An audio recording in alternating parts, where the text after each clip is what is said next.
Bueno, estamos ya en el final de temporada, Nacho. Una pista única, particular. Sí, es la única pista en el mundo que se corre indoors y outdoors. Es muy particular y sobre todo con el tiempo que hace en Inglaterra, ¿no? Que siempre es un poco predecible, digamos, ¿no? Parece ser que el domingo puede que haya lluvias, entonces para definir el campeonato puede ser un poco peligroso, ¿no?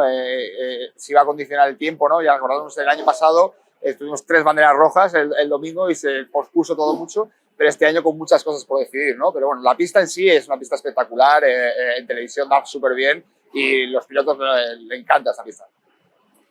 Contanos un poquito de la parte organizacional. De nuevo, ¿cómo es organizar una pista en un centro de eventos?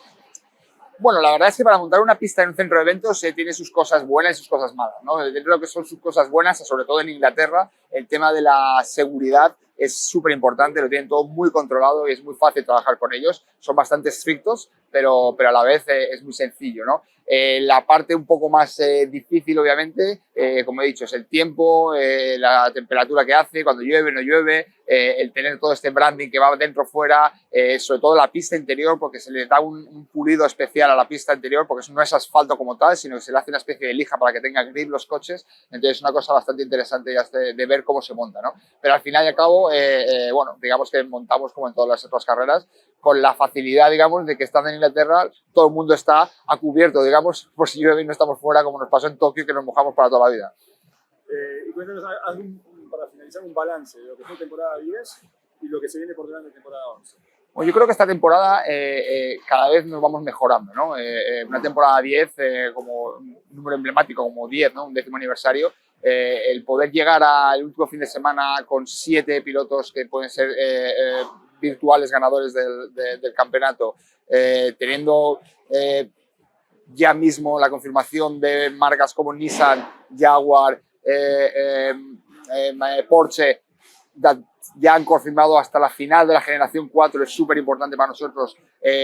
Sponsors que están súper contentos con nosotros, como DHL, Julius Baer, que ya llevan 10 años con nosotros. Es una temporada súper positiva para nosotros y volvemos a lo mismo, mirando a la temporada 11, obviamente con nuevos destinos, nuevas carreras, algunos cambios e intentando con el coche generación 3 Evo del año que viene va a ser mucho más espectacular, para hacer las 4 ruedas. Entonces, volvemos al mismo, una categoría de 10 años que llevamos una evolución que parece que son 30. Entonces, para nosotros estamos súper contentos. ¿Y las pistas serán un desafío para ese auto con mayor aceleración? Bueno, generalmente sí. Una de las razones por las que, por ejemplo, no corrimos en Roma este año y sí corrimos el anterior es porque el coche ya era demasiado potente para ello. El año que viene no vamos a correr en Italia. Va a dar mucho más estrategia. El performance del coche obviamente es mucho más, pero sobre todo el tema de la estrategia de cuándo pueden activar las 4 ruedas motrices o cuándo no las pueden activar. Posiblemente o seguramente ya tendremos el Fast Charge. Entonces, a nivel estrategia y a nivel engagement con el tema del público va a ser muchísimo mejor.